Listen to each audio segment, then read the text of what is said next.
En la unidad 2 hablamos de transmisión banda base, enfocándonos a la modulación banda base y a que la comunicación es digital. ¿Por qué digital? Porque vamos a transmitir bits y estos bits representan señales digitales. Con estos dos conceptos podemos hablar de una transmisión digital banda base. Vamos a transmitir bits, por eso es digital, y vamos a ocupar modulación banda base. Para hacer esta transmisión digital, ya hemos hablado que se ocupa pulsos y en esos pulsos se incrusta la información. Además, estos pulsos tienen un espectro que está alrededor de la frecuencia cero. Por eso decimos que es modulación banda base. Cuando lleguemos a la unidad 3, esto no cambia. Vamos a ver una transmisión digital, pero pasa banda. Y es lo mismo. Para transmitir esos bits vamos a ocupar pulsos para poderlos incrustar. Pero esos pulsos ahora van a tener un espectro que va a estar desplazado de la frecuencia cero, surgiendo la transmisión pasabanda. Eso va a ser nuestra tercera unidad. Realmente ya faltan pocos temas para terminar con nuestro curso. Dentro de la unidad 2 vimos dos tipos de pulsos que se ocupan para hacer la transmisión de esos bits: el pulso cuadrado y el pulso sinc. Hicimos un análisis del pulso cuadrado en la frecuencia, llegando a la conclusión que ese pulso tiene un ancho de banda infinito, mientras que el pulso sinc tiene un ancho de banda finito. Este análisis frecuencial nos sirvió para explicar lo siguiente: cuando una señal modulada se propaga por un medio de propagación, puede sufrir un efecto conocido como interferencia intersimbólica. Todo medio de propagación tiene un ancho de banda. Dependiendo del ancho de banda del medio de propagación y del ancho de banda de la señal modulada, podemos saber si se presenta ISI o no se presenta ISI, interferencia intersimbólica. Esta señal modulada que se propaga por el medio de propagación no es más que un tren de pulsos modulados, porque recuerden que lo que vamos a transmitir son bits, y esos bits los vamos a incrustar en pulsos. Por eso es que esta señal modulada no es más que un tren de pulsos modulados. Vimos cuando tenemos el pulso cuadrado que existen tres tipos de modulación: PAM, PPM y PWM. Y que cuando tenemos el pulso sinc tenemos la modulación PAM. Pero también hablamos que tenemos un pulso cuadrado y lo vamos a codificar, es decir, pulsos cuadrados codificados, lo que son los códigos de línea. Del pulso sinc y del pulso cuadrado vimos únicamente el esquema PAM para ver el análisis frecuencial, es decir, un análisis donde tomábamos en cuenta el ancho de banda de la señal modulada. De ese análisis vimos el fenómeno conocido como interferencia intersimbólica y también explicamos lo que es el segundo criterio de Nyquist, que tiene que ver con la transmisión de las señales. De toda la unidad 2 ya solamente falta ver un tema, y ese tema es el análisis de ruido en la recepción digital. Es el único tema que nos falta para terminar la unidad 2 y pasar a la unidad 3. Para ver este tema, primero vamos a explicar lo que es el ruido, porque es análisis de ruido en la recepción digital. Vamos a empezar con la base, que es ruido. ¿Qué es el ruido? Lo vamos a entender como una perturbación que perjudica la transmisión al impedir que la información llegue con claridad al receptor. Eso es lo que definiremos como ruido: una perturbación que perjudica a la transmisión, ya que impide que la información llegue con claridad al receptor. Recuerden, el objetivo de las comunicaciones es mover información de un punto a otro. Para eso se ocupan los sistemas de comunicaciones, que son tres elementos: transmisor, receptor y medio de propagación. Cuando esa información fluye, puede haber una perturbación. Después vamos a ver en qué consiste esa perturbación. y esa perturbación va a dificultar que esta información llegue al receptor con claridad.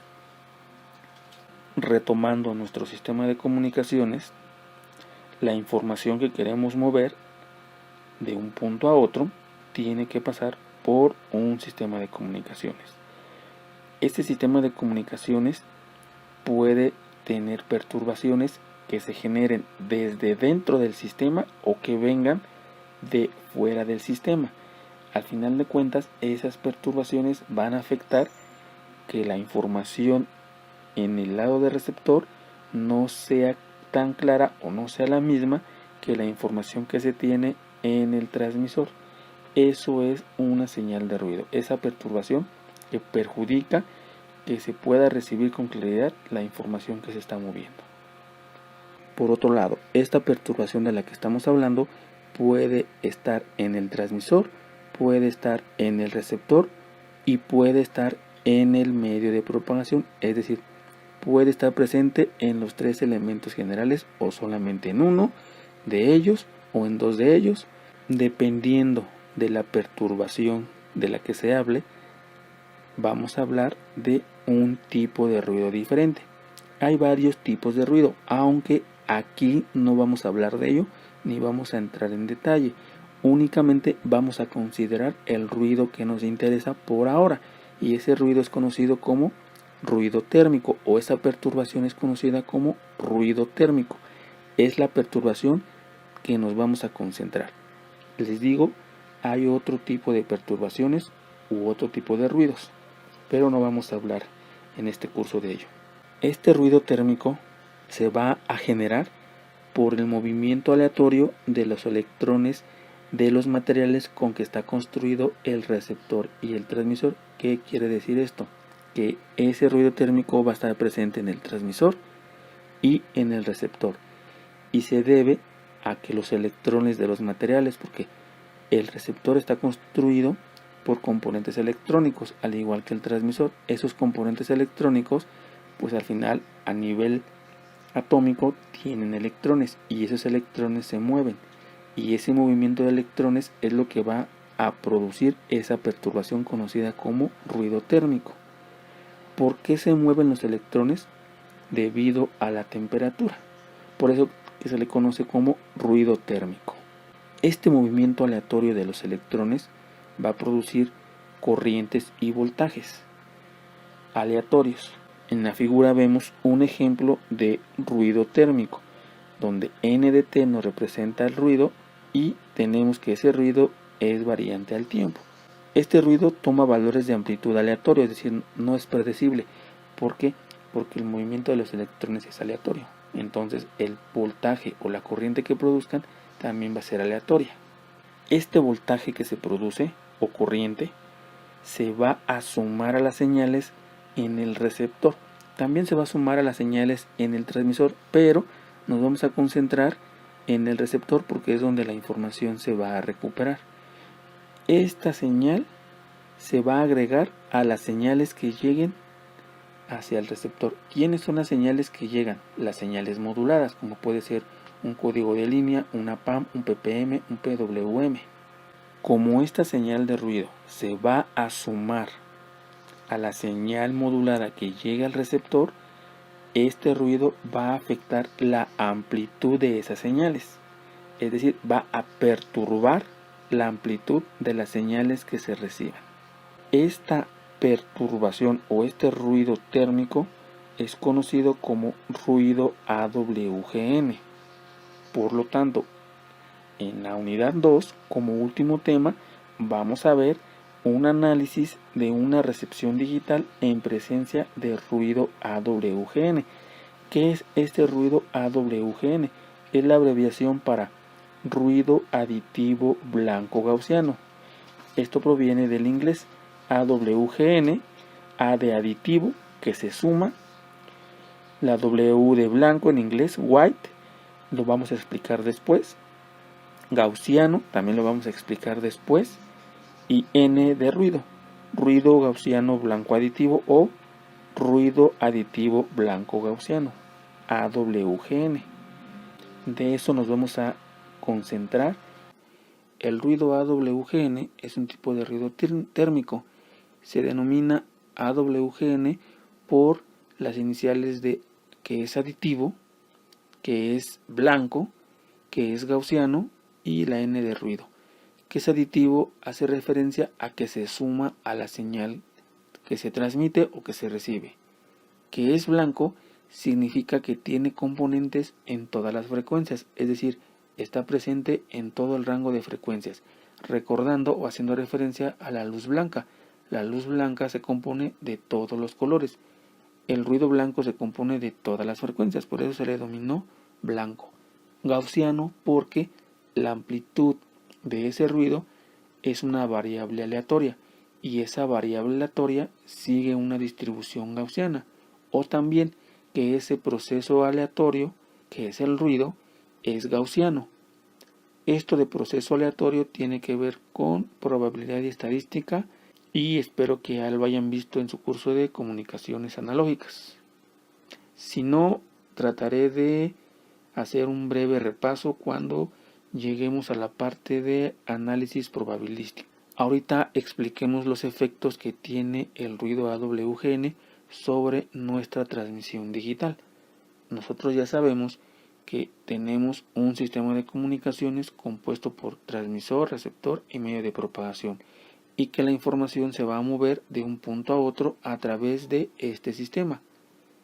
Este sistema, para poder mover esa información, necesita implementar lo que se conoce como modulación. Por lo tanto, el transmisor va a realizar el proceso de modulación, mientras que el receptor lo que va a hacer es un proceso de desmodulación para desincrustar la información sobre el proceso que se haya ocupado. El transmisor enviará la señal modulada. La señal que se propaga por el medio de propagación es una señal modulada. Esta señal modulada puede ser una señal PAM, PPM, PWM o un código de línea, los cuales ya describimos. Ahorita, para hacer el análisis de ruido, vamos a considerar únicamente la señal PAM o el esquema PAM. Es decir, que para enviar los bits, porque recuerden que estamos enviando información digital, se van a enviar a través de un esquema PAM, o la señal que se va a propagar por este medio de propagación y que va a llegar al receptor es una señal PAM. Recuerden, el esquema PAM, que es la modulación por amplitud de pulso, la información se va a incrustar en la amplitud de un pulso. Es decir, tenemos un pulso, por ejemplo el cuadrado, donde este pulso cuadrado tiene su amplitud, y esta amplitud va a tomar un valor de un conjunto finito. Por ejemplo, si elegimos que K es igual con 2, significa que vamos a tener 4 diferentes amplitudes. Ya explicamos en qué consiste la modulación PAM, pero vale la pena hacer un breve recordatorio. Del lado del receptor, lo que tiene que hacer es tomar una muestra del valor de amplitud y elegir la secuencia adecuada o asociada a ese valor de amplitud. Por ejemplo, si tenemos que K vale 1, un sistema binario, podríamos definir como amplitud 1 y amplitud menos 1. El 1 cuando se envíe, por ejemplo, el bit 1 y el menos 1 cuando se envíe el bit 0. El receptor tiene que tomar una muestra. Si la muestra vale 1, entonces él dirá que se transmitió un 1. Pero si la muestra vale menos 1, entonces él dirá que se transmitió un 0. Así es como el receptor tiene que hacer el proceso de desmodulación. Sin embargo, el receptor es susceptible a equivocarse por causa del ruido. Y es lo que vamos a explicar a continuación, cómo es que se puede equivocar. Para explicarlo vamos a partir del siguiente ejemplo. Consideremos que tenemos K igual con 2, por lo tanto vamos a tener 4 diferentes amplitudes. Y vamos a definir estas amplitudes 3, 1, menos 1 y menos 3. Y vamos a tener esta correspondencia 0, 0, 0, 1, 1, 0 y 1, 1. Es decir, cuando queramos transmitir los bits 0, 0, vamos a transmitir una amplitud 3 o un pulso con amplitud 3. Si queremos transmitir la secuencia 0, 1, transmitimos un pulso con amplitud menos 1 y lo mismo para las siguientes dos combinaciones. También supongan que se desea transmitir esta secuencia binaria: 1, 0, 1, 1, 0, 0, 0, 0. Como K vale 2, lo primero que hay que hacer es agrupar de 2 en 2 bits y transmitirlos. El primer par de bits es 1, 0. Entonces se dice que se va a transmitir un pulso con amplitud menos 1. Aquí está. Este pulso tiene la amplitud menos 1. Y luego vienen los bits 1, 1. Entonces se va a transmitir un pulso con amplitud menos 3. Aquí está. Y luego vienen 0, 0. Es un pulso con amplitud 3. Aquí está. Viene 0, 0. Entonces es otro pulso con amplitud 3 y así consecutivamente. Con esto es suficiente. Esta señal es una señal PAM. Es la señal que se propaga por el medio de propagación y que va a llegar al receptor. El receptor entonces toma una muestra del valor de amplitud. Si el receptor toma la muestra y la muestra vale menos 1, entonces él dirá que se transmitió los bits 1, 0. Esta correspondencia se conoce tanto en transmisor como en receptor. Por ejemplo, cuando tome esta muestra, tomará una muestra menos 3, va a su correspondencia y dice la muestra menos 3 corresponde a la secuencia 1, 1. Entonces quiere decir que se transmitió 1, 1 y así consecutivamente todos los pulsos. Pero como estamos haciendo el análisis de ruido, vamos ahora a suponer que esta señal se contamina o se perturba con ruido, AWGN. Esto es, la señal modulada se le agrega ruido. Esta es una señal de ruido. El resultado sería una señal de este tipo. Vean que esta señal y esta señal ya no se parecen tanto, pero sigue una cierta tendencia esta señal PAM ya con ruido. El receptor igual va a tomar muestras de la señal para determinar las amplitudes, pero a diferencia de esta señal, el receptor ya no va a ver menos 1, menos 3, 3 y 3, ya puede ver valores diferentes a causa del ruido. Vamos a tener otro ejemplo. Imagínense que se tiene la misma señal PAM, pero ahora se le agrega una señal de ruido, pero que tiene mayor potencia, es decir, que tiene un conjunto de amplitudes mayores. La señal resultante sería una señal de este tipo.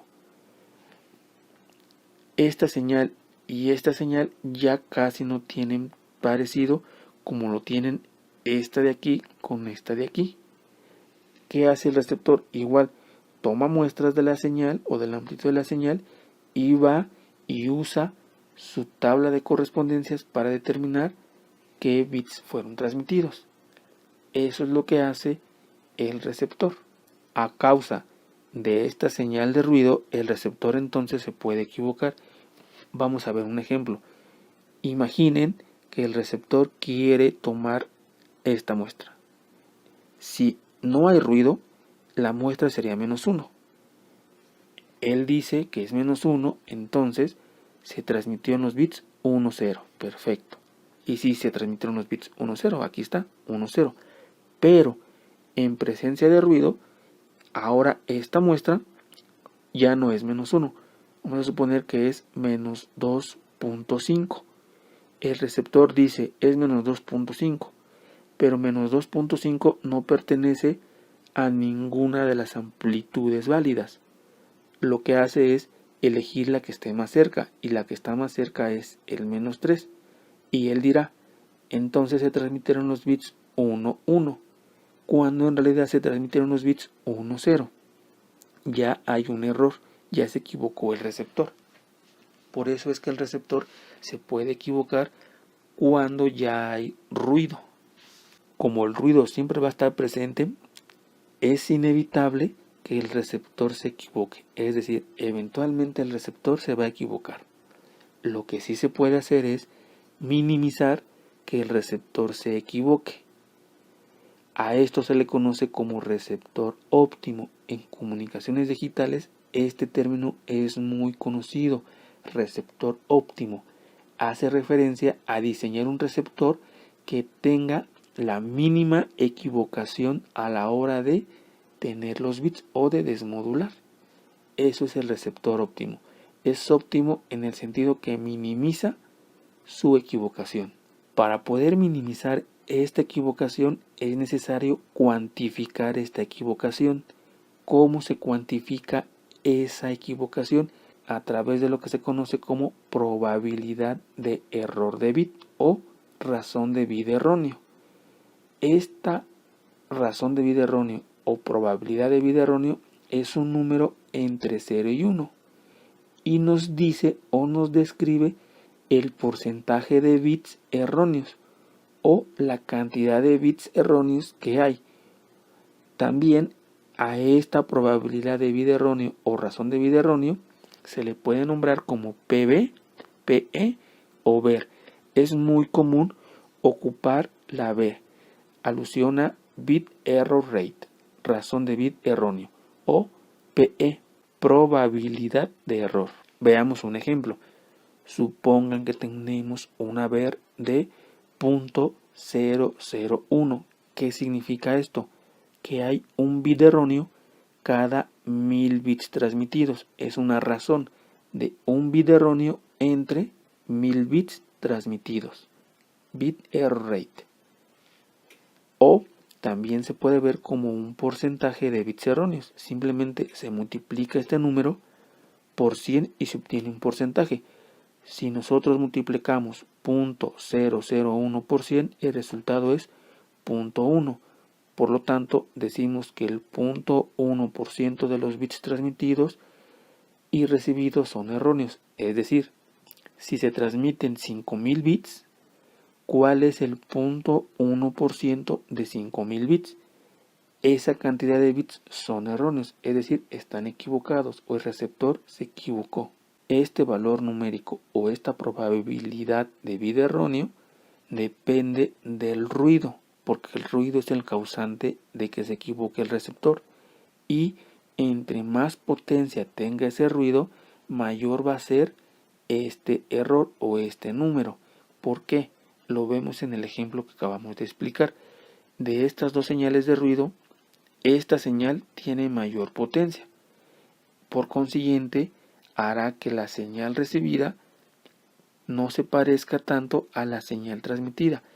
En cambio, si el ruido tiene poca potencia, la señal recibida, que está contaminada con ruido, tendrá más semejanza a la señal original. Por eso es que entre mayor potencia, la equivocación del receptor va a ser mayor, va a aumentar su razón de bit erróneo. Por otro lado, ¿cómo es posible obtener este número? ¿Cómo podemos saber cuánto vale la razón de bit erróneo? Para determinar este valor, entre 0 y 1, se necesita realizar un análisis probabilístico que tome en cuenta la manera en que el receptor demodula la información, es decir, obtiene los bits. Para el caso que estamos analizando, la forma en que el receptor tiene los bits es a través de tomar una muestra de la señal y después compararla con su tabla, lo que ya explicamos. El receptor toma una muestra y esa muestra va y la compara con su tabla. Esa es la forma que estamos ocupando hasta ahorita. Entonces, para calcular ese valor de VER, se toma en cuenta un análisis probabilístico que a su vez tome en cuenta cómo se hace la desmodulación o la demodulación.